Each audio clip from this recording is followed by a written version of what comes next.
전에 얘기했던 게 조작적 조건 아니냐라고 생각할 수 있는데 아닙니다.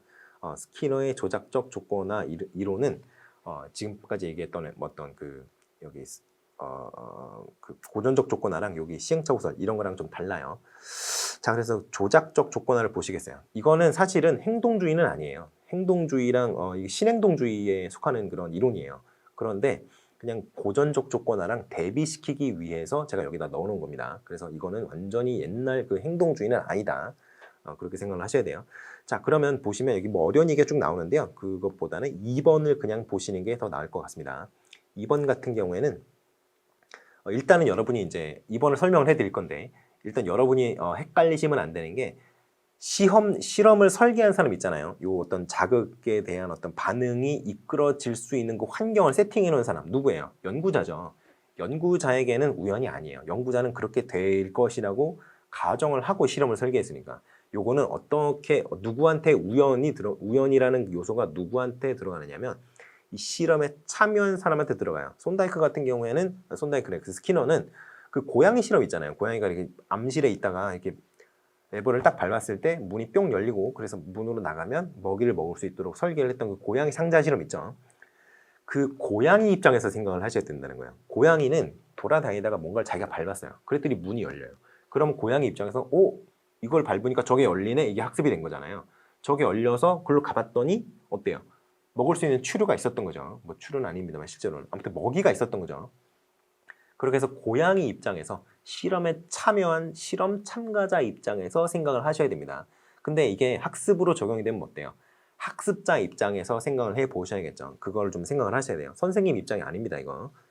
자, 그렇게 해서 반응은 수의적 행동이고요. 의도가 있다는 거예요. 왜냐하면 눌렀을 때 뭔가의 어떤 반응, 내가 어떤 행동을 했을 때 어떤 반응, 그것이 의도적으로 내가 그 어떤 그 결과물을 획득하기 위해서 내가 의도적으로 행동을 한 거기 때문에 수의적 행동이라고 하는 거예요. 자, 그래서 어떤 행동을 했어요. 반응이나 행동을 했습니다. 그래서 자극이 와요. 왜냐하면 이 자극이 후속 자극이라고 하는 게 뭐냐면은 내가 행동을 했을 때 그 결과로서 자극이 주어지기 때문에 그래요. 자, 그렇게 자극이 주어집니다. 자극이 있으면 그 다음에 그거에 대한 반응을 할 수 있겠죠. 그 반응이 강화되거나 그리고 여기 무관심 이렇게 있는데요. 강화 같은 경우에는 우리가 이제 리인포스먼트라고 하는 그거예요. 그래서 강화 자극이 주어지면 행동 변화가 일어나고요. 벌이나 무관심 같은 경우는 강화가 안 일어나죠. 그래서 이런 경우에는 강화를 하려면 강화 계획을 사용을 하든지 아니면 강화 전략 이런 방법을 좀 적용을 해야 강화가 일어날 수 있다. 그러니까 이 강화 안 일어난 요 상태를 변화시키기 위해서는 이런 걸 써야 된다는 거예요. 요게 요거 이게 아니고요. 요거 통틀어서 이렇게 적용을 한다라고 생각하시면 되겠습니다. 이렇게. 자, 그래서 고전적 조건 형성이랑 조작적 조건 형성을 한번 비교를 해볼게요. 요거는 좀 중요할 것 같아요. 자극이 일단 먼저 주어지고요. 고전적 조건 형성 같은 경우에는 반응에 선행합니다. 이거는 개체의 유기체의 어떤 우연적 행동에 의해서 결과물이 나오는 게 아니에요. 그냥 연구자가 줍니다. 선생님이 그냥 주는 거예요. 그러니까 학생이 또는 어떤 실험에 참가하는 유기체가 그게 자기가 뭐 알아서 뭐 행동을 하다가 저절로가 아니고 우연적으로 뭔가 뿅 하고 나오는 게 아니라 애초에 그냥 딱 주는 거예요. 자, 이거 보세요. 종소리가 우연적으로 나오는 게 아니잖아요. 그러니까 요거는 자극이 반응에 선행을 합니다. 그런데 조작적 조건 형성 같은 경우는 내가 뭐 이렇게 뭐 하고 있어요. 그러다가 발판을 밟았어요. 그랬더니 저게 열리네. 이건 누르면 저게 열려라고는 어떤 그 관계성을 뭐라 그래야 되나요? 발견한다고 해야 되나요? 우연적으로 발견한 거죠. 근데 학생 입장이나 고양이 입장에서는요. 그래서 반응이 여기서 행동이라 그랬죠. 반응이 효과 또는 보상에 선행한다고 했습니다. 이게 바로 자극과 반응의 어떤 차이점이에요. 자, 그런데 먼저 설명을 하고 말씀을 드릴게요. 자극의 역할은 반응을 추출한다. 반응이 방출되도록 한다. 자극의 자명성, 특수한 반응은 특수한 자극을 일으킨다. 그렇죠. 줬잖아요, 애초에. 이걸 주고 종소리를 울리고 먹이를 줬어요. 애초에 종소리라는 특이한 어떤 자극이 먼저 주어졌죠. 딱 명확하게 주어졌으니까 그거에 대한 어떤 반응이 나오는 그런 거죠. 근데 특수한 반응을 이끄는 특수한 자극이 없다. 왜냐하면 이게 우연에 의한 거잖아요. 레버를 밟아서 발판을 밟아서 문이 열릴 수도 있고요. 아니면 어디 지나가다가 벽을 건드려서 그 문이 열릴 수도 있고 그렇잖아요. 그러니까 특수한 반응을 이끄는 특수한 자극이 없다. 우연에 근거하기 때문에 이런 얘기를 하는 겁니다. 조건 형성 과정 같은 경우는 자극이 다른 자극을 유발한다. 그리고 자극의 대치가 없다. 학습 내용은 정서적, 불수의적 행동의 학습이고요. 학습 내용이 조작적 조건 형성 같은 경우는 목적, 지향적, 의도적 행동을 학습을 해요. 왜 그러냐면 자, 맨 마지막에 학습 내용에서 여러분이 많이 헷갈려 하실 수가 있는데 정서적, 불수의적 행동의 학습이라고 하는 이유가 뭐냐면 이미 형성이 되어 있는 날 때부터 내추럴 본으로 갖고 있는 무조건 자극과 자극 반응 이 관계에 대해서 조건 자극이라는 걸 중립 자극을 제공을 함으로써 조건 자극과 조건 반응의 어떤 그 조건화를 더 씌우는 거잖아요. 이거는 고전적 조건 형성이라고 하는 거는. 그래서 어떤 정서적이나 불수의적 행동에 대해서만 학습이 일어날 수가 있습니다. 왜냐하면 기본적으로 무조건 자극과 무조건 반응이 이미 사람 몸에, 유기체 몸에 탑재가 되어 있어야 돼요. 이거는. 그렇지 않으면 요 무조건 자극과 무조건 반응이 이미 탑재가 되어 있지 않는 그런 자극과 반응 관계에서는 이 고전적 조건 형성이 일어나지 않는다는 거죠. 자, 그리고 조작적 조건 형성, 요게 목적, 지향적, 의도적이라고 하는 이유가 뭐냐면요. 우연이 되었든 뭐가 되었든 내가 행동을 했더니 어떤 결과가 나왔어. 그러면 그 결과가 나한테 긍정적이에요. 그러면 그 긍정적인 결과를 내가 다시 한번 이끌어내기 위해서 다시 그 행동을 의도적으로 한다는 거예요. 그 어떤 자극과 반응, 그 관계가 굉장히 의도적, 목적 지향적이기 때문에 목적 지향적, 의도적 행동을 학습하게 된다는 얘기입니다. 그렇게 생각하시면 되겠어요. 자, 그래서 이제 그 조작적 조건화를 이제 여러분이 교실에서 직접 활용을 하시려면 요런 원칙들을 지키셔야 됩니다. 즉각적으로 주셔야 되고 반응을. 여러분이 목표를 하고 있는 그 행동, 여러분이 강화하고 싶은 그 행동에 대해서만 반응을 줘야 되고요. 그 강화를 줘야 되고요. 강화 효과가 잘 어떻게 나타나고 있는지 계속 점검을 하셔야 되고, 어떻게 해서 어떤 내가 보상을 준다, 강화물을 준다라는 어떤 신호를 지속적으로 보내주셔야 됩니다. 그래서 외적 강화에서 내적 강화로. 이 외적 강화에서 내적 강화로가 바로 학습 동기랑 굉장히 밀접하게 관련이 돼요. 왜냐하면 원래는 그 학습 동기가 내적인 학습 동기가 좀 더 지속성이 강하고, 그리고 이제 그 학습에 참여하는 어떤 주체성이라든가 이런 게 더 강한 그런 경향이 있기 때문에 이 내적인 학습 동기를 굉장히 좋다라고 평가를 하잖아요. 하지만 이런 얘기를 하는 사람도 있죠. 외적인 학습 동기도 내적인 학습 동기를 일으키기 위한 어떤 그 방아쇠, 트리거로 작용할 수 있다라는 얘기를 하잖아요. 그래서 여러분은 기본적으로 외적인 어떤 강화를 줘서 학습을 맨 처음에 유도를 하되 그런 어떤 과정에서 학생들이 진짜 그 어떤 그 학습에서 어떤 흥미, 재미 이런 것들을 느끼도록 여러분이 잘 유도를 하셔야 된다는 거예요. 그래서 외적 강화에서 내적 강화로 이렇게 강화의 어떤 방향을 전환하셔야 된다 이렇게 얘기를 하는 겁니다. 충분히 일관적으로 점진적으로 사용하시는 게 좋죠. 그래서 강화벌 이렇게 보시면 되는데요. 강화는 정적 강화, 부적 강화 이렇게 있고요. 벌은 수여성 벌, 제거성 벌 이게 있어요. 정적 강화 같은 경우에는 긍정적인 어떤 긍정적인 반응을 돌려주는 거죠. 그래서 유기체를 강화하는 모든 쾌자극이라고 해요. 이제 약간 구식 표현을 했는데 어떤 긍정적인 자극을 얘기를 합니다. 부적 강화 같은 경우에는 강화는 강화예요. 그런데 어떻게 강화를 하느냐?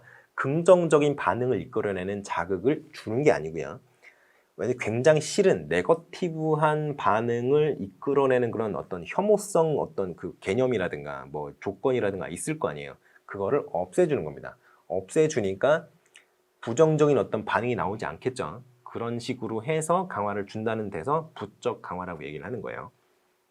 그래서 이거를 회피학습, 도피학습이라고도 얘기를 합니다. 예를 들어서 화장실 청소 당번이었어요. 근데 하기 싫잖아요. 귀찮고. 근데 뭔가를 잘해가지고 너무너무 잘했고 칭찬해 줄 만한 요소니까 내가 너 화장실 청소를 오늘 빼줄게 이렇게 얘기하는 게 바로 이 부적 강화에 해당된다고 하겠습니다. 그리고 벌은 안 좋은 자극을 주는 거잖아요. 기본적으로. 그래서 벌을 주느냐 뺐느냐 이거를 이제 생각을 하셔야 됩니다. 자극을 줌으로써 벌을 하느냐 아니면 어떤 것을 제거함으로써 벌을 주느냐 요거를 생각하셔야 돼요. 그래서 수여성 벌 안 좋은 거를 막 때리는 거죠. 안 좋은 거를 자극을 가는 거죠. 예를 들어 종아리를 때린다거나 요즘에는 그렇게 하시면 큰일 나지만 아무튼 뭐 예를 들어 밖에 나가 서 있어 이렇게 하는 이건 잠깐만요. 밖에 나가 서 있어 이러면 애들이 좋아하려나요? 좋아할 수도 있겠네요. 예를 들어 교실 뒤에 나가서 손 들고 있어라 이렇게 하면은 때리는 것까지는 아니니까 그거까지는 이것도 안 될 것 같은데 요즘에 너무 센시티브해가지고 학부모들이 별의별 걸 가지고 다 태클을 걸거든요. 그렇기 때문에 그런 어떤 육체적인 체벌은 좀 아닌 것 같아요. 안 하시는 게 여러분의 어떤 신상에 이로울 것 같습니다.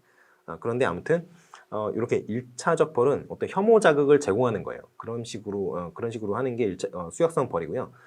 제거성 벌 같은 경우에는 원래 굉장히 이 친구가 좋아하는 거 있죠. 긍정적인 반응을 이끌어내는 긍정적인 자극이 있을 거 아니에요. 그 긍정적인 자극과 반응 관계를 이끌어내는 어떤 자극을 없애는 거예요. 그러니까 이 친구 좋아하는 건데 그걸 뺏긴 거죠. 그렇게 해서 벌을 주는 방법이 제거성 벌이라고 생각하시면 되겠습니다.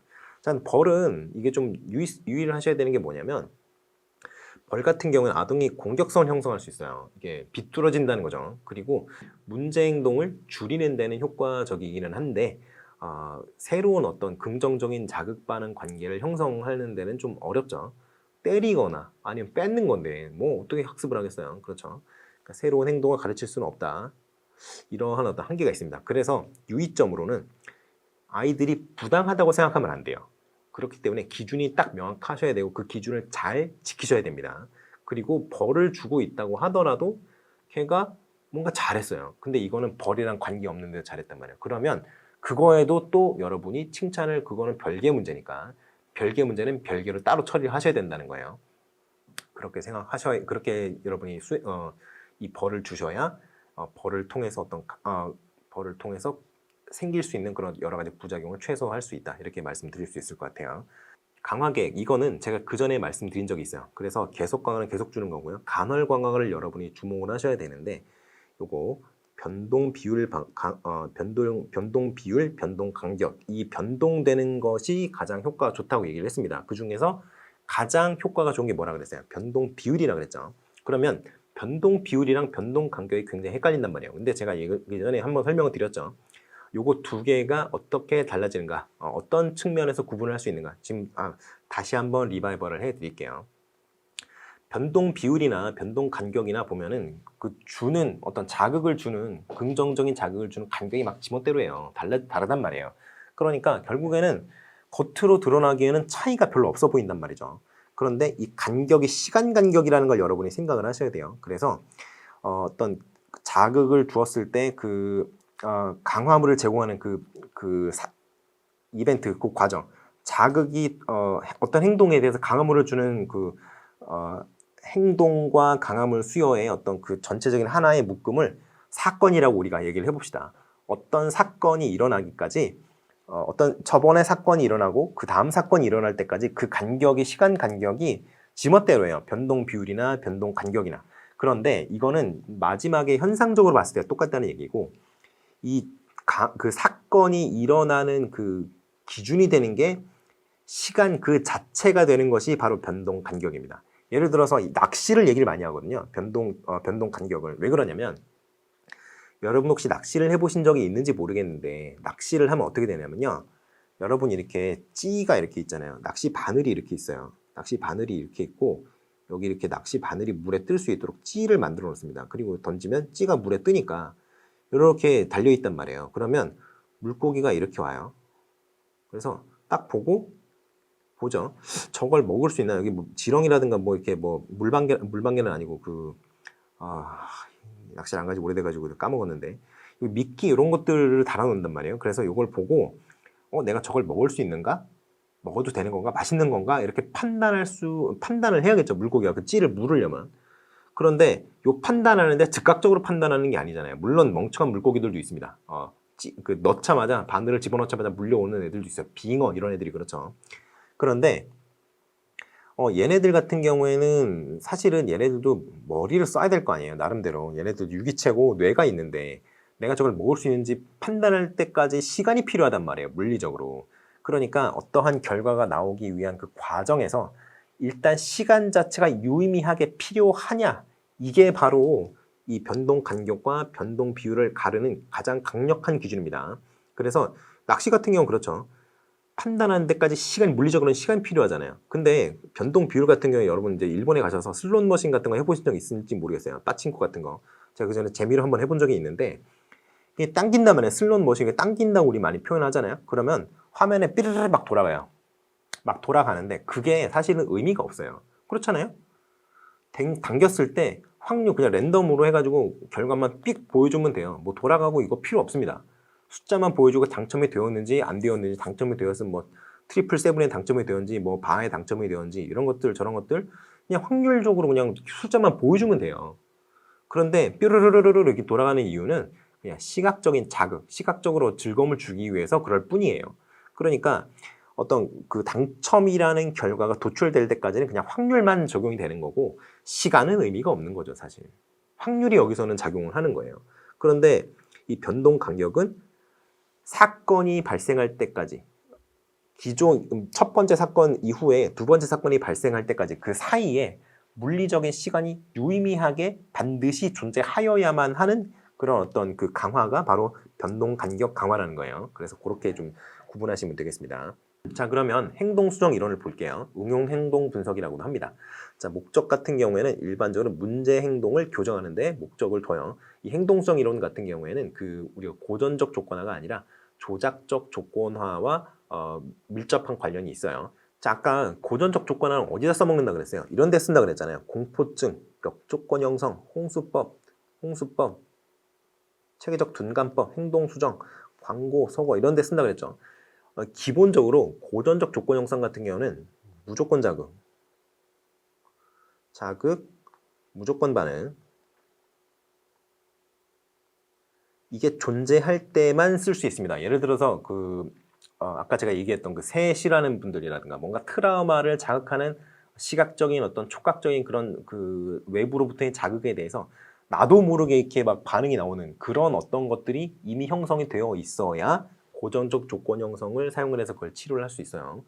그런데 이 조작적 조건 형성을 사용하는 것은 그렇지 않습니다. 조작적 조건 형성은 일반적으로 문제 행동, 그러니까 얘가 그냥 그게 재밌어서 그게 좋아서 뭔가 하고는 있는, 자꾸 그걸 반복적으로 뭔가를 하는데 그 행동이 문제가 될 때 그것을 교정하기 위해서 조작적 조건화 기법을 사용할 수 있는 겁니다. 그래서 행동 수정 절차가 있어요. 그래서 뭐냐, 일단은 행동이 긍정적인 행동인지 교정의 대상이 되어야 되는 행동인지, 아니면 또 그런 것들도 봐야 되고, 일단 그것들도 정의를 해야 되고요. 그리고 행동이 많이 일어나는 행동인지, 아니면 필요한데 일어나지 않는 행동인지, 필요한데 좀 부족하게 일어나는 행동인지. 그래서 결손 행동은 없는 거고요, 행동이. 과소 행동은 더 일어나야 되는 거고요. 과잉 행동은 너무 투마치로 일어나는 행동이고요. 그래서 이런 것들을 좀 정의를 합니다. 행동이 어떻게 이제 분류가 되는지 가만히 잘 생각을 해보셔야 돼요. 이렇게 나뉘겠죠. 적응 행동과 부적응 행동. 이건 플러스, 마이너스 이렇게 생각하시면 되고요. 이건 필요한데 없는 거, 제로죠. 이건 부족한 거. 부족한 거니까 어떤 행동이겠어요? 사실 플러스 적응 행동에 해당이 되겠죠. 과잉 행동은 투마치잖아요. 그러니까 뭐랑 연결이 되겠어요? 이거는 부적응 행동이랑 관련이 많이 있겠죠. 그래서 이런 것들을 정의를 하는 게 바로 행동 선정 및 정의 단계에서 일어나는 그런 과정이에요. 자, 기초선을 측정을 합니다. 행동의 빈도를 측정해요. 그거는 요거랑 관련이 있겠죠. 결손이냐, 과소냐, 과잉이냐. 그래서 결손은 빈도가 0일 거고요. 과소는 좀 부족한 거, 평균보다 미만인 거죠. 평균보다 미만이라기보다는 원하는 수준보다 미달하는 정도의 빈도가 나타나겠죠. 그리고 과잉 행동 같은 경우는 원하는 수준, 선생님이 감내할 수 있는 수준, 그 정도보다 더 높은 빈도가 나타날 거고요. 그래서 행동수정 계획을 적용을 합니다. 이걸 실험 처치라고 돼요. 이때 뭘 쓴다? 조작적 조건화 방법을 사용을 한다. 그래서 부정 행동을 약화시키고 적응 행동을 증강시키고, 이런 것들이 이제 이 행동수정 계획의 적용 단계에서 일어나는 그런 것들이에요. 자, 그러면 이런 것들을 적용을 해봤어요. 행동수정 계획을 적용을 했단 말이에요. 그러면 뭔가 변화가 생겼겠죠. 그러면 그런 변화가 생기든 안 생기든 뭔가 했잖아요. 그러니까 그 효과성을 검증하는 단계가 바로 이 효과 검증 단계예요. 그래서 굉장히 효과가 좋았다, 아주 긍정적인 결과가 나왔다, 그러면 그걸 일반화하는 겁니다. 이렇게 생각을 하시면 되겠어요. 근데 행동성 기법이 어떤 것들이 사용될 수 있는가, 요거가 이제 바로 여기 행동성 기법에서 얘기를 할 수 있는 거예요. 자, 결손 행동이 있어요.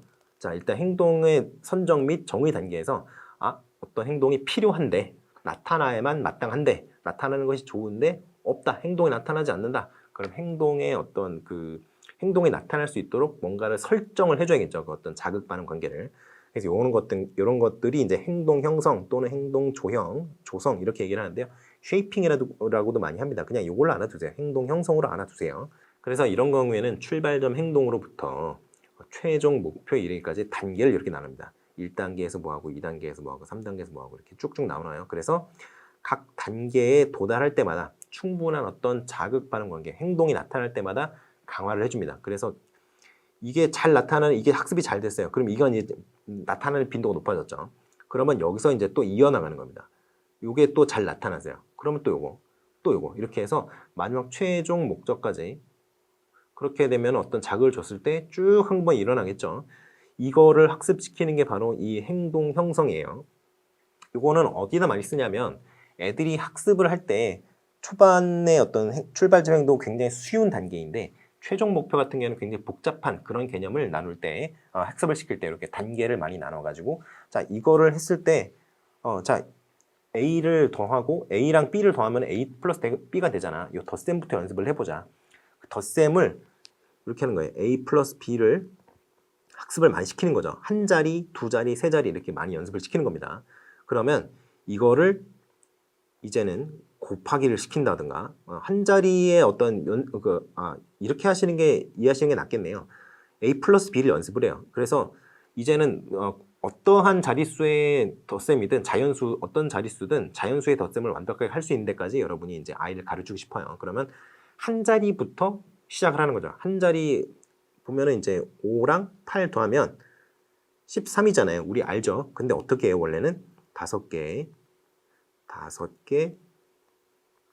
그러면 5개는 더하면 10개니까 이렇게 가고 여기 3개가 나왔네? 그럼 여기 가는 거야. 요거를 연습을 시킨다는 거죠. 이러한 어떤 단순한 단계에서부터 2자리, 3자리, 4자리 올려가고 이 10개로 처리하는 부분이 왜 10개로 처리해서 올라가는지 이런 것들을 다 가르쳐 주면서 하나 개념을 잡아 나가면서 최종적인 목표 단계까지 이루도록 하는 게 바로 이런 행동 형성이라고 보시면 되겠습니다. 이런 것들 그래서 행동 형성 어디다 쓰느냐? 프로그램 수업이라든가 컴퓨터 보조 수업이라든가 개별화 수업 체제, 완전 학습 이런 것들에 활용이 가능하다라고 생각을 하시면 되겠어요. 행동 연수에는 아까 얘기했던 그 우리 2차적 조건 형성 그 기억나시죠? 그런 것처럼 행동을 이렇게 다수의 행동을 차근차근 연결시키는 거예요. 요거는 체육이라든가 이런 데서 많이들 씁니다. 그래서 물구나무 설 때까지 예를 들어 물구나무 설 때까지 해야 되는 여러 가지 동작들이 있잖아요. 이런 것들을 부분 나눠서 부분을 연습시키는 거예요. 다 잘하게 되면 한 번에 하도록 그거를 연습을 시키고 그걸 가지고는 물구나무를 쓸 수 있도록 뭐 이렇게 하는 그런 것들이 이제 행동 연습법입니다. 이거는 가장 최초의 단계에서부터 연습해서 차근차근 해서 마지막 단계까지 가는 전향적 연쇄가 있고요. 역행적 연쇄가 있어요. 이런 것들이 이제 그 전향적 연쇄 같은 경우는 이제 체육과나 뭐 음악과 이렇게 몸 쓰는 어떤 과목들에서 많이 하고요. 역행적 연쇄 같은 경우에는 이제 뭐 거꾸로 해답에서 마지막 해답을 도출하는 과정에서 그 전 단계를 이제 보면은 그 전 단계를 도출하기 위한 뭐 다른 단계가 있을 거 아니에요. 쭉쭉쭉쭉쭉. 그래서 여기서 여기 가는 거 연습하고 그럼 이건 어떻게 나왔을까? 이렇게 거꾸로 이렇게 거슬러 올라가면서 학습을 시키는 그런 방법이 역행적 연쇄입니다. 프리맥 원리. 이거는 행동 빈도가 높은 그런 행동이 나타나는 빈도가 높은 행동이 나타나는 빈도가 낮은 행동에 대해서 어떤 강화물로 작용할 수 있다. 그런 원리입니다. 이게 왜 그러냐면 나타나는 빈도가 높은 이유가 뭐겠어요? 그걸 하고 싶어 하니까 자꾸 그 행동을 하는 거 아니겠어요? 그러니까 그걸 못하게 하거나 이렇게 하면은 굉장히 아이가 상처를 받을 텐데 하게 해주는 거죠. 그 행위를 좋아하니까 하게 해주는 대신 이거 해라 이런 식으로 해가지고 그걸 엮어서 조건화를 시키는 방법이 프리맥 원리입니다. 변별학습과 자극통제. 이거는 아까 얘기했던 그 우리가 이제 변별 자극 얘기를 했던 그거랑 똑같아요. 다른 자극과 구별되는 어떤 자극이 있으면 그 자극에 대해서 어떠한 반응을 내보여야 되는지 이런 것을 학습시키는 게 바로 변별학습과 자극통제라는 겁니다. 자, 이제는 그 차별광화인데요. 지금 제가 막 대충 넘어가는 것 같은데 여러분들은 잘 읽어보셔야 돼요. 이거를 하나하나 다 설명하면 한도 끝도 없어가지고 제가 그냥 대충 넘어가는 것처럼 이제 얘기만 하고 넘어가는 겁니다. 제가 전체적인 틀은 잡아드리고 있죠. 자, 차별광화예요. 차별광화 같은 경우는 어떤 목표로 하는 어떤 행동만을 선택적으로 강화하는 기법이에요. 이거랑 뭐가 달라요? 변별학습이랑. 변별학습은 들어오는 자극을 나눠서 특별한 자극만 인식해서 반응하도록 하는 거고요. 차별 강화는 이미 목표라는 행동이 정해져 있는 거예요. 비슷한데 다릅니다. 그렇게 이제 좀 구분을 잘 하셔야 돼요. 어떤 다른 거 필요 없는 것들은 다 제끼고 특정 자극에만 반응하도록 하는 게 이 변별학습이고, 차별 강화는 애초에 무슨 반응을 하는 걸 답정너로 이미 정해놓은 상태에서 학습을 시키는 거예요. 그 행동을 하도록 그렇게 하는 게 차별 강화입니다. 자, 차별 강화는 여기 쭉 내용이 나오는데요. 여기 이것들은 좀 많이 난이도가 높은 내용이고 일반적인 어떤 교육학 영역에서는 출제가 쉽지 않아요. 읽어는 보시되 너무 이걸 외우려고 열심히 노력하지 않으셔도 되는 부분입니다. 어디를 하셔야 되냐면 이 부분, 상반행동 차별 강화, 이 부분을 좀 잘 보셔야 돼요. 그리고 이 고반응률 차별 강화, 저반응률 차별 강화, 다른 행동 차별 강화, 이것들은 좀 그렇고요. 그 다음에 상반행동 차별 강화를 잘 보셨으면 대체행동 차별 강화 정도 보시면 되겠습니다. 자, 그리고 행동 계약이라는 게 있어요. 이거는 계약을 맺고 어떠한 행동을 했을 때 내가 그 보답을 주겠다라는 어떤 계약을 맺은 상태에서 행동을 이제 그 행동의 빈도라든가 이런 것들을 좀 끌어올리기 위해서 하는 그런 방법이 바로 행동 계약이에요. 자, 그래서 요거는 여기 각주는 아니고 여기 당구장 표시 뒤에도 나오지만 이게 성인 내담자와 상담을 할 때 이런 거 많이 써요. 그래서 담배라든가 술 같은 거, 어떤 의존증이 많이 나타나는 친구들 같은 경우에는 내담자 같은 경우에는 이렇게 디파짓처럼 100만 원 이런 식으로 내놓고 술을 마시는 게 걸렸다 그러면 10만 원씩 깐다거나, 그래서 그거를 뭐 저기 어디 기부를 한다거나 이런 식으로 하는 겁니다. 아무튼 뭐 그렇게 하는데, 사실 아이들 같은 경우는 그 아이들로부터 이게 돈을 걷어서 하는 거는 좀 교육적으로 불경하다 이렇게 생각하시는 분들이 많고, 그리고 아이들은 돈이 없죠. 그러니까 이렇게 자기는 좀 힘들죠. 아무튼 뭐 그렇습니다. 토큰 시스템이 이제 토큰이 일종의 그 중성 자극에 해당되는 자극인데, 그런데 다른 것과 결합해서 다른 자극과 결합해서 그 자극과 반응 그 조건화 강도가 있잖아요. 그거를 끌어올릴 수 있는 그런 어떤 부가적인 어떤 그런 자극이 됩니다. 그래서 목표 행동을 할 때마다 상징물, 토큰, 스티커가 대표적이죠. 그리고 제가 그전에도 얘기를 했지만, 그래서 초등학생들이 이제 공룡과 스티커를 굉장히 좋아하는데요.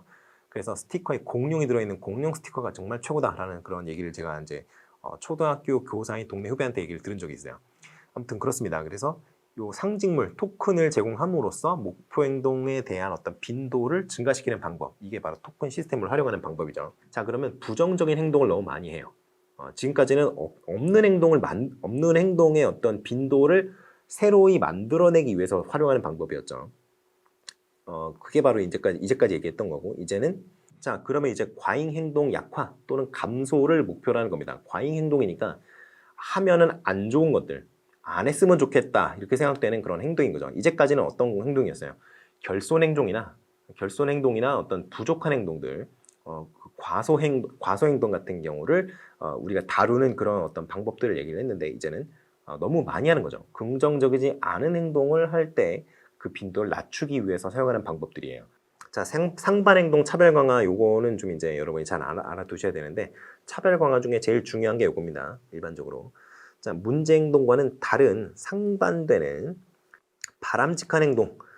그러니까 지금 부정적인 행동을 하고 있는 거잖아요. 근데 그것과는 상반되는 다른 행동을 할 수 있도록 강화를 해가지고 그 문제되는 행동에 대한 어떤 그 사고 자체를 아예 안 하도록 덮어 씌워버리는 방법이 이 상반행동 차별 강화입니다. 그래서 문제 행동의 발생 빈도를 낮추는 게 목적이에요. 자, 이렇게 대체행동 차별 강화의 변형이다. 보시면 제가 대체행동 차별 강화 요거 얘기를 했었죠. 이 얘기를 한 이유가 뭐냐면, 요게 결과적으로 상반행동 차별 강화 비슷하기 때문에 그래요. 자, 제가 대체행동 차별 강화 여기서 얘기를 했었잖아요. 요거 얘기를 했었던 이유가 바로 이 대체행동 차별 강화의 일종이 바로 상반행동 차별 강화이기 때문에 그래요. 자, 그렇게 생각을 하시면 되겠고요. 자, 속어는 문제 행동에 주어지던 강화 자체를 차단함으로써 행동의 발생 빈도를 낮추는 방법이죠. 아까 속어 어디서 나타났죠? 우리가 어디서 봤었죠? 고전적 조건 행동에서 봤었죠. 그때 조건 자극과 조건 반응이 있다고 그랬어요. 그래서 아무튼 자극과 반응의 연합체가 형성이 되어 있는 와중에 무조건 자극을 계속 안 주고 조건 자극과 조건 반응만 계속 준다면 어떻게 된다 그랬어요? 결과적으로는 그 어떤 조건화의 어떤 조건화된 연합체, 자극 반응 연합체가 그 강도가 약해진다 그랬죠. 제가 연결고리 약해진다 그랬어요. 똑같은 겁니다. 이게 그러니까 강화를 계속 안 주는 거예요. 그러면 반응도 안 일어나겠죠. 그러면 계속 자극과 반응 관계를 학습을 해야지 유지가 될 텐데 그걸 학습을 안 하니까 결과적으로는 나중에는 에이 뭐 이러면서 그냥 다 잊어버린다는 거죠. 이게 바로 속어의 어떤 기제입니다. 벌은 아까 얘기했고요. 타임아웃은 정적 강화의 기회를 차단하는 거예요. 그 뒤로 뭐 나가 있어, 교실 밖에 나가 있어 하는 게 바로 이겁니다. 그러니까 다른 장소에 보통 격리하는 방법을 많이 쓰는데요. 교실 밖에 나가 있게 하는 거는 좀 문제가 있어요. 왜냐면 교육의 어떤 교육 기회를 박탈하는 거기 때문에 이거는 좀 많이 여러분이 강력한 민원에 접할 수 있고요. 교실 뒤로 나가 있게 하는 방법이 굉장히 많이 사용이 됩니다. 자, 그래서 문제 행동이 발생한 장소에 이런 건 두 가지 조건이 이제 있는데 이건 쭉 읽어보시면 되겠어요. 체계적 둔감법이라고 이제 하는 방법이 나오죠. 이게 체계적 감감법이라고 써놓은 책도 있고요. 체계적 탈감법, 뭐 역치법 이렇게 다 얘기를 합니다. 그래서 이게 뭐지? 감감법, 탈감법 뭐지? 이게 바로 체계적 둔감법이에요. 똑같은 거니까 너무 헷갈려하지 마시고 이거는 특정 자극으로 인해서 나타나는 문제 행동이 일단 있을 때 사용을 하는 겁니다. 그래서 이게 자극이 있으면 반응이 있다 그랬잖아요. 근데 그 반응이 굉장히 부정적인 반응이 나타나는 거예요. 그러면 그 어떤 자극이 결과적으로는 부정적인 어떤 반응을 이끌어내는 트리거로 작용하고 있는 상황이잖아요. 그러면 그 자극이 아주 약한 경우에는 별로 그렇게 크게 아주 강력하게 반응이 나타나지는 않을 거예요. 예를 들어서 아까 제가 새 싫어하는 사람 안다 그랬죠. 근데 그냥 그 그림 같은 거 그냥 이렇게 귀엽게 그려놓은 그림 같은 경우라면 그리고 크기가 작고 이런다면 예를 들어서 새 뭐 싫어하는데 새 이렇게 제가 그림을 그렇게 잘 그리지 않아가지고 새를 이렇게 그렸다고 해봐요. 이렇게 그렸다고 합시다. 그러면 이거 가지고 반응을 일으키진 않을 거예요. 이건 너무 단순화된 데포르메가 너무 굉장히 강하게 들어간 거니까요. 근데 실물, 사진, 실사가 되면은 이제 슬슬 반응이 나타나기 시작하겠죠. 그리고 실물을 본다면 더욱더 그럴 거고요. 실물을 얼굴에 갖다 들이대면은 어떻겠어요? 경기를 일으키겠죠. 이렇게 반응이 나오는 단계들이 여러 개 있을 거란 말입니다. 그런데 굉장히 다른 사람이 보기에 정말 문제가 있을 수 있겠다라는 싶은 수준까지 반응이 나올 때까지 여러 가지 자극의 강도가 있을 텐데 아주 약한 자극, 요런 거, 데포름에 된 어떤 요런 이미지에 대한 어떤 그 노출부터 노출 빈도를 점점 증가시켜서 점점 더 요런 것들에 익숙해지게 만드는 게 바로 이 체계적 둔감법이에요. 자꾸 봐서 익숙해지면은 나중에는 그 역치값이 굉장히 올라가서 사실 자극에 대한 어떤 반응을 딱 보이려면 역치값을 넘어야 될 거 아니에요. 근데 역치값이 굉장히 낮은 수준이면은 조금만 자극을 줘도 막 이렇게 된단 말이죠. 근데 역치값을 점점 올려요. 그러면 이렇게 되는 그 부정적인 행동이 나올 때까지 자극의 강도가 점점 부정적인 반응이 나올 때까지 필요한 자극의 강도가 점점 증가하겠죠. 그래서 이렇게 자꾸 익숙해지도록 만드는 방법이 바로 이 체계적 둔감법입니다. 혐오 치료법 같은 경우에는 뭔가를 했을 때 안 좋은 어떤 자극 이런 걸 줌으로써 문제 행동의 빈도를 낮추는 방법이에요. 벌이 종아리 때리는 거 있죠. 수혈성 벌 같은 것이 바로 혐오 치료법의 어떤 대표적인 예입니다. 자, 내폭요법을 보시겠어요? 내폭요법은 그냥 뭐 지치게 만드는 거예요. 계속 시켜가지고 더 이상 원래는 좋아했던 건데 막 너무 지겨운 거죠. 그렇게 만드는 방법이 바로 내폭요법이라고 하겠습니다. 쉽게 말하면 취미를 직업으로 만들어주는 거예요. 한마디로. 현실적인 예를 좀 들어볼게요. 여러분 컬투라는 그 연예인 아시나요? 거기 김태균이라는 사람이 있던가 뭐 그렇지 않아요? 근데 아무튼 그분의 아들내미가 중학생 때인가 프로게이머를 하겠다라고 선언을 했다고 합니다. 그래서 좋다. 아빠가 다 밀어주겠다. 이래가지고 그때 구할 수 있었던 최고 사양의 컴퓨터를 맞춰줬다고 해요. 거기까지는 아주 행복한 스토리죠. 아빠와 아들 간의 어떤 정서 교감이 잘 이루어지는 그런 단계인데 게임을 하루에 4-5시간씩 의무적으로 하지 않으면 안 되도록 막 갈구는 거죠. 그렇게 해서 게임을 계속 억지로 시켰다고 합니다. 나중에는 처음에는 좋았지. 처음에는 좋았는데 나중엔 계속 이게 일이 되니까 결국에 나가 떨어지는 거죠. 결국에는 그래서 이제 그만뒀다 이런 얘기가 있는 것 같더라고요. 연습생 하고 싶다, 뭐 프로게이머 되고 싶다 이런 소망을 접었다는 것 같더라고요. 그렇게 계속 반복시켜서 지치도록 만드는 게 바로 이 내폭 요법입니다. 자, 이제 조건 강화를 잠깐만 한번 또 볼게요. 2차적 강화 자극 또는 학습된 강화 자극이라고도 합니다. 조건 강화를. 근데 조건 강화는 조건 강화물을 사용하는 강화를 말해요. 조건 강화물이 뭐냐? 그러면 그 자체로는 아무런 강화 능력이 없어요. 그런데 다른 강화 자극과 연결되면은 강화의 어떤 강도를 더 증가시킬 수 있는 그런 강화물이 조건 강화물입니다. 예를 들어서 아까 우리 얘기했었던 그 스티커 있잖아요. 스티커. 그 스티커가 바로 이 조건 강화물에 해당이 돼요. 자, 그러면 조건 강화물 스티커를 이렇게 준다고 했잖아요. 스티커. 스티커를 줄 때 스티커가 조건 강화물이라고 했으니까 그러면 이거는 어떻다 그랬죠? 다른 어떤 자극과 연결된다 그랬죠. 그러면 이게 어딘가 붙을 거 아니에요. 가서 어떤 자극에 붙을 거 아니에요. 그런데 이 조건 강화물이 갖다 붙어지는 조건 강화물이 붙는 어떤 그 강화, 그게 바로 이 지원 강화물입니다. 지원을 받는 강화물이라고 생각하시면 좀 편할 것 같아요. 그래서 조건 강화물과 결합하는 다른 자극, 이게 지원 강화물이고요. 토큰 시스템을 활용하는 강화가 대표적인 이제 조건 강화인데, 토큰은 이게 중성 자극이에요. 그리고 이게 바로 조건 강화물이 되는 거죠. 그리고 보상이 이 토큰이 결합하는 거잖아요. 그 스티커가 결합되는 그런 거죠. 그러니까 이게 바로 지원 강화물이 되는 겁니다. 요거를 좀 알고 계시면 좋을 것 같네요.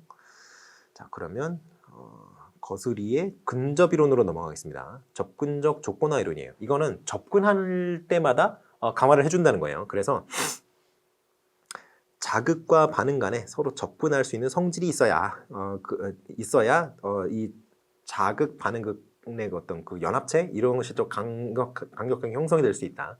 이런 얘기를 하는 게 거스리의 근접 이론입니다. 자, 그래서 근접의 법칙, 일회 실행의 법칙, 이런 것들이 필요하다라는 거예요. 자극 강화의 어떤 연합체가 잘 형성이 되려면 이러한 원칙들을 지켜야 된다라는 게 이제 거스리의 근접 이론입니다. 자, 근접 연적 볼게요. 조건화된 자극과 반응이 함께 일어나는 한 강화 여부와 관계없이 학습이 일어난다. 그러니까 시간적으로 물리적인 거리나 이런 것들이 유사한 어떤 그 공간 안에 존재한다면 학습이 일어난다는 거예요. 강화가 되었든 안 되었든. 그러니까 한 번만 그러니까 근접 이론에서는 그 강화가 되었든 안 되었든 학습이 일어난다 그러니까 강화가 학습에 영향을 준다는 거예요, 안 준다는 거예요? 안 준다는 거죠. 학습에 있어서 강화의 역할을 배제한다는 거예요. 그래서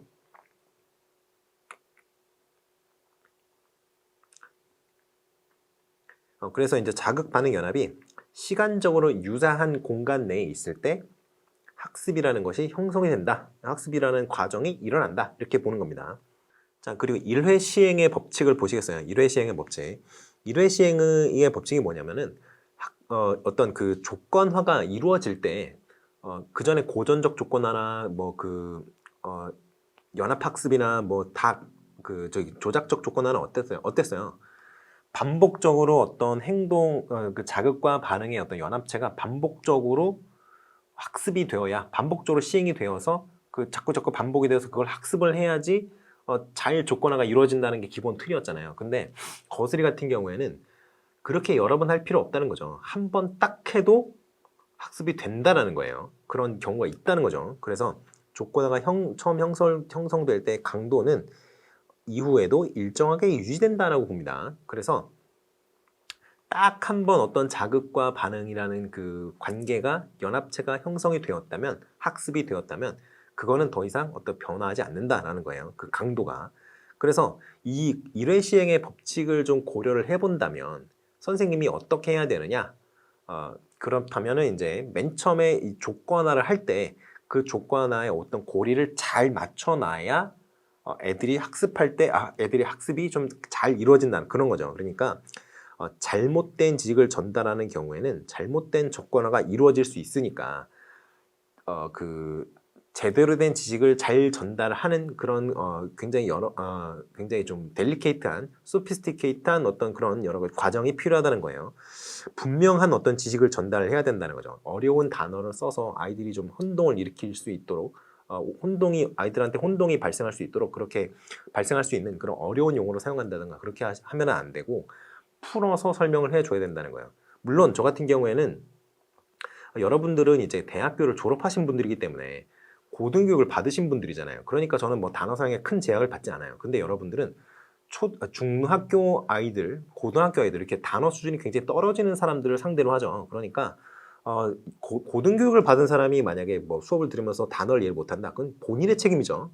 근데 중등교육은 다릅니다. 중등교육은 아직 교육을 받은 그 수준이 그렇게 높지 않기 때문에 그거는 교사, 가르치는 사람이 그 단어의 수준을 조정을 해서 아이들이 잘 이해할 수 있도록 도와줘야 되는 그런 단계에 있는 사람들이에요. 그러니까 여러분들이 좀 단어라든가 단어 수준이라든가 개념의 어떤 복잡한 수준이라든가 이런 것들을 잘 컨버팅을 해서 좀 아이들이 이해하기 쉽게 바꿔서 좀 제시를 할 필요가 있겠죠. 자, 최신 효과. 이거는 여기 초도 효과. 요거랑 같이 묶여서 많이 얘기하는 거예요. 최신 효과가 뭐냐면요. 이렇게 사건이 이렇게 있잖아요. 사건이 이렇게 있으면 이거 시간이에요. 그럼 가장 마지막에 있는 가장 최신의 것이 재현될 확률이 가장 높다는 거. 이게 바로 최신 효과고요. 초도 효과 같은 경우에는 가장 먼저 제시되었던 어떤 자극 반응 그 개념, 자극 반응이라든가 그 개념이라든가 이런 것들이 재현될 확률이 가장 높다는 거예요. 이게 단어 암기를 가지고 이걸 시험한 그 연구가 있습니다. 그때 어떻게 연구 결과가 나왔냐면은 가장 처음에 제시를 받았던 그 단어, 그거는 암기를 반복해서 그 단어를 좀 암기를 할 그런 기회가 충분히 있었기 때문에 기억이 잘 나고, 가장 마지막에 제시를 받았던 단어는 시간적으로 가장 마지막에 제시를 받았기 때문에 기억을 잘 하고, 이렇게 가장 첫머리와 가장 끝머리에 그 끄트머리에 있었던 그 단어들이 좀 재현이 잘 된다. 이게 연구 결과가 있어요. 그런데 이거는 여러분 발표 순서 같은 거 정할 때도 요게 최신 효과와 초도 효과가 좀 영향을 미칩니다. 그래서 가장 처음 발표를 하는 거, 그리고 가장 마지막에 발표하는 거, 이 두 가지가 좀 심사위원들한테 인상을 많이 줄 수가 있는데 일단은 초도 효과가 더 좋아요. 잘 한다면 초도 효과, 그러니까 가장 처음에 발표를 했고 잘 했다면 이게 굉장히 인상이 많이 남습니다. 근데 최신 효과는 잘 하지 못했다고 한다면, 그렇게 발표를 잘 할 자신이 없다면 맨 마지막에 발표하는 게 낫죠. 그래서 이제 그런 것들이 좀 있다, 이렇게 생각을 하시면 되겠습니다. 자, 그러면 우리가 이제 근접 이론을 활용을 해서 근접 이론 활용을 하기 위한 어떤 목적 중에 가장 대표적인 목적이 이 문제 행동을 감소시키는 데 문제 행동을 감소시키는 데 있어요. 일반적으로 긍정적인 행동 같은 경우에는 자연스럽게 이렇게 어떤 긍정적인 강화를 자꾸 해주게 됩니다. 긍정적인 행동을 하니까요. 그래서 우리가 조금 더 좀 포커스를 맞춰야 되는 부분은 바람직하지 않은 행동을 유발하는 어떤 자극 반응 관계, 이것을 어떻게 제거할 것인가, 어떻게 문제 행동의 발생 빈도를 낮출 것인가, 이것에 조금 더 초점을 맞추게 돼요. 자연스럽게 그렇게 됩니다.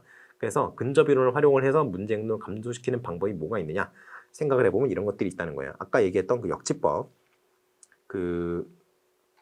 자꾸 이제 역치를 높여가서 익숙해지게 만든다는 거죠. 어떤 부정적인 반응이 나타날 때. 그래서 그런 역치법도 사용할 수가 있고요. 피로법도 사용할 수 있습니다. 피로법이 뭐냐면 아까 얘기했던 내폰교법이랑 똑같아요. 지겨울 때까지 계속 반복하게 만드는, 강제로, 억지로. 너 좋아하는 거잖아. 계속 해봐. 계속 해봐. 이렇게 하는 게 바로 이 피로법이에요. 그리고 위에 아까 얘기했었던 상반 반응 강화, 이런 것들도 활용을 할 수가 있고요. 자, 그러면 신행동주의가 나왔습니다. 신행동주의는 행동주의에서 약간 더 발전된 개념이죠. 그래서 그 조작적 조건 강화 같은 경우에는 조작적 조건화, 이거는 신행동주의에 원래 속한다고 했습니다. 아무튼 행동주의 같은 경우에는 조건을 부여해서 조건 자극이 무조건 자극으로 치환될 수 있다고 봤는데 이건 정확하게 얘기를 한다면 조건 자극이 중성 자극이 무조건 자극의 기능을 획득함으로써 조건 자극이 되는 거죠. 그렇게 생각을 하시면 되고요. 그래서 조건 반응과 무조건 반응을 동치로 간주한 바 있다. 결과적으로 그렇다는 거예요. 마치 현상적으로. 그런데 신행동주의 같은 경우에는 조건 반응이랑 무조건 반응이 아예 질적으로 다르다. 이렇게 접근을 합니다.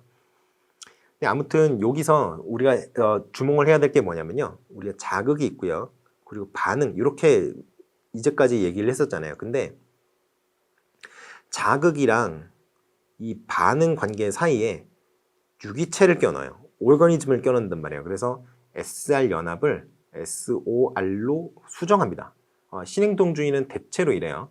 자, 보시면 우리가 고전적 조건화의 틀을 가지고 조작적 조건화를 이해하려고 하면은 이게 잘 해석이 안 되는 경우가 있었단 말이에요. 그래서 그거를 조작적 조건화를 해설을 할 때, 이해를 할 때 고전적 조건화의 틀을 가지고 접근하면 이해가 계속 안 되는 부분이 있습니다. 그게 바로 이 유기체 부분이 들어가기 때문에 아예 어떤 구조 자체가 달라요. 접근하는.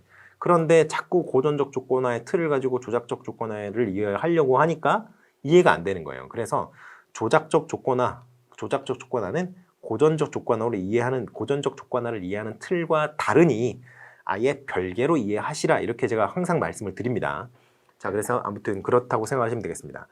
자, 그래서 여기 신행동주의 학자 있잖아요. 신행동주의 학자는 그냥 여러분이 그냥 쭉 읽어보시면 돼요. 그래서 뭐 대충 어떤 주장을 했다 이런 내용 정도 나옵니다. 그리고 신행동주의 특징을 좀 볼게요. 특징을 좀 잘 알고 계셔야 돼요. 그래야 SR이 아니라 이게 아니고 SOR 이 관계로 본다라는 거를 여러분이 좀 감을 좀 잡으실 수 있을 것 같아요. 자, SR은 뭐냐면요. 그냥 자극이 들어오면 반응이 자동적으로 나오게 되는 그런 거를 말해요. 그래서 이러한 행동을 이러한 어떤 관계에 의해서 발현되는 행동 있죠. 수행하게 되는 행동, 자꾸 겉으로 드러나게 되는 행동, 이거를 바로 분자적 행동이라고 얘기를 합니다. 이게 반사예요, 결국에는. 근데 이거가 아니다라고 얘기를 하는 거예요. 그래서 행동 전체를 그러니까 이제 겉으로 드러나는 행동이잖아요. 행동이라고 하는 거는 겉으로 드러나는 거잖아요. 그래서 이 반사를 어떤 그 전체적인 틀로서 취급을 하려고 합니다. 분자적 행동이 아니라는 거예요. 이게 아니라는 거죠. 그러면서 동시에 유기체의 어떤 능동적이고 목적 지향적인 활동을 다룬다고 했어요. 자, 아까 우리가 이제 조작적 조건화를 할 때 고양이가 발판 누르는 거 얘기를 했어요. 근데 발판 누르면 문이 열리니까 먹이를 먹을 수 있는 상황이었죠. 고양이가 그걸 학습을 한 거예요. 그러면 고양이는 자꾸 발판을 누르겠죠. 그 암실 안에 갇힐 때마다, 상자 안에 갇힐 때마다. 그거는 고양이가 의도적으로 하는 거잖아요. 그래서 어떤 유기체의 능동적이고 목적 지향적인 활동에 대해서 포커스를 맞추는 겁니다. 이제 이해를 하시겠죠? 그래서 자극 반응 관계를 직접 다루는 게 아니에요. 그래서 환경 자극이랑 뭐 관찰 가능한 반응 사이에서 행동의 법칙화를 제한하는 가설적 구성 이런 것들을 도입한다라고 얘기를 했는데 이게 바로 아까 그 우리가 발판 누를 때 그 발판 있죠. 발판을 누르는 그 과정, 그게 바로 가설적 과정이 되는 겁니다. 발판을 눌렀을 때 문이 열리니까 그러면은 고양이가 자꾸 발판을 누를 것이다. 왜냐면 발판을 눌러서 문이 열리면 먹을 수 있으니까. 이렇게 학습을 할 것이다라는 가설을 가지고 접근을 한 거죠. 그렇게 해서 이제 생각을 하시면 되겠고요. 스키너가 여기 나왔던 이유가 바로 SOR 구조로 자극 반응 관계를 설명했기 때문에 그렇습니다. 아까는 제가 얘기했었다시피 그 고전적 조건화와 그냥 대조하기 위해서 거기 이제 실어놓은 것 뿐이에요. 스키너는 신행동주의 학자가 맞습니다. 자, 그러면 기호 형태설을 볼까요? 요거는 행동의 목적 지향성을 강조를 하는데요. 그래서 목적적 행동주의 또는 의도적 행동주의 이렇게도 불립니다. 기호 형태설이랑 목적적 행동주의, 의도적 행동주의 요 세 개는 같은 뜻이에요. 자, 그러면은 기호 형태설에서는 무엇을 가지고 학습을 규정을 하느냐 이거죠. 우리가 지금 학습이라고 하는 거는 행동주의나 신행동주의나 결과적으로는 학습이 뭐예요? S에 대한 R, 요 관계가 자꾸 반복적으로 시행이 되는 거. 한마디로 알이 튀어나오는 과정까지의 어떤 여러 가지 절차를 뭉뚱그려서 우리가 학습이라고 얘기를 하잖아요. 어떤 자극을 받았을 때 어떤 반응이 나오는 이 과정이 자동화되어 있으면 그게 학습이 일어났다고 얘기를 하는 거죠. 자, 그래서 학습이 이제 이렇게 반응이 튀어나오게 만드는 그 과정 자체가 어떻게 이루어지는지에 대한 어떤 반복적인 그 수행을 통해서 그 과정 자체가 이제 습관화되면 그게 학습이라고 얘기를 한단 말이에요. 그런데 반응이 어떠한 목표를 달성하게 하느냐라는 목적, 그리고 수단, 목적과 수단 사이의 관계, 이게 그 관계를 상징하는 어떤 기호 같은 것이 있어요. 상징이라든가 기호라든가 이런 것들을 배우는 것이 그 어떤 인지 지도를 형성하는 것이 바로 학습이라고 얘기를 하는 거예요. 그러니까 이제 기호와 형태와 기대, 이 세 가지의 관계 또는 기호와 의미체 관계를 배우는 것으로 이해를 하시면 되겠습니다. 그러니까 이게 좀 이해하기 좀 어려운데요. 그냥 어떻게 생각하시면 편하냐면은 그냥 인지 지도를 형성하는 과정이 학습이다라고 생각하시면 되겠습니다. 이게 제일 쉬운 이해예요. 자, 그래서 학습의 종류가 무엇이 있느냐 하면은 요 세 가지 정도를 생각하실 수 있겠습니다. 사실은 두 가지죠. 잠재학습이라는 게 있고요. 장소학습이라는 게 있어요. 자, 보수기대는 이 학습에 적용되는 그런 어떤 그 학습이 일어나도록 하는 그런 어떤 기제를 보수기대라고 이해하시면 되겠습니다. 잠재학습 같은 경우에는 뭐냐면은 학습했던 내용이 바로바로 행동으로 나오는 게 아니고 일정 시간 내재되어 있는 그 경우에 그 경우의 학습을 잠재학습이라고 해요. 그리고 장소학습 같은 경우에는 장소랑 장소의 어떤 장소와 장소 그 두 가지 장소의 어떤 관계 그런 것에 대한 학습이 바로 장소학습이라고 하시면 되겠고요. 보수기대는 행동이 수행된 뒤에 뭔가 행동을 했으면 그 행동으로 인한 결과물이 있을 거 아니에요. 그 결과물이 무엇이 나타나는지에 대한 어떤 관계성, 그 관계성에 대한 기대죠. 어떤 행동을 했을 때 어떤 결과가 나올 것이라는 그 기대, 그거를 이제 여기 보수기대라고 얘기를 합니다. 근데 이 보수기대가 형성이 되어 있어야 행동이 나올 수 있다는 거죠. 왜냐하면 어떠한 결과물을 내가 획득할 수 있을 거라는 상상을 할 수 있으니까요. 보수기대가 있어야. 자, 그럼 강화는 뭘까요? 강화는 학습을 유발하는 것이 아니라 잠재된 학습이 드러나도록 하는 동기다라고 얘기를 합니다. 자, 보시면 일단은 학습을 해놓으면 그 행동이 어떠한 뭐라 그래야 되나요? 행동이 어떠한 결과를 이끌 것이다라는 그 실제로 어떤 사례를 관찰했기 때문에 그걸 학습을 한 거 아니에요. 그렇잖아요. 그러니까 어떠한 종류의 행동을 했다면 어떠한 종류의 반응이 나올 것이다라는 걸 이미 학습을 해놓은 거죠. 그 관계성에 대해서 학습을 해놓은 건데 그거는 내가 그러한 상황에 노출되어 있지 않기 때문에 그 지금 본인 자신이 다른 사람이나 어떤 다른 케이스에 그러한 어떤 행동에 대한 보상이 주어지는 걸 목격을 했다면 당연히 그 보수 기대를 형성을 하게 될 텐데 일단은 그러한 관계성에 대해서 학습만 해놓은 상태죠. 근데 자신이 그 행동을 하게 되는 경우가 있을 거 아니에요. 그때 그러한 어떠한 그 기대를 어떠한 보수를 얻을 것이라는 기대가 있기 때문에 그렇기 때문에 그 행동을 하게 된다는 거예요. 그래서 여기서 보시면 잠재된 학습이 드러나도록 하는 이 잠재된 학습은 지금 행동을 하는 게 아니니까 수면 아래로 가라앉아 있는데 그것이 실제 행동으로 드러나도록 하게 만드는 게 바로 이 강화라는 거죠. 강화가 바로 동기라는 겁니다. 그래서 이제 재생에 영향을 미친다.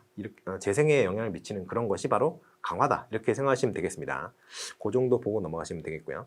자, 헐의 신행동주의는 체계적 조건화론이라고 합니다. 그래서 보시면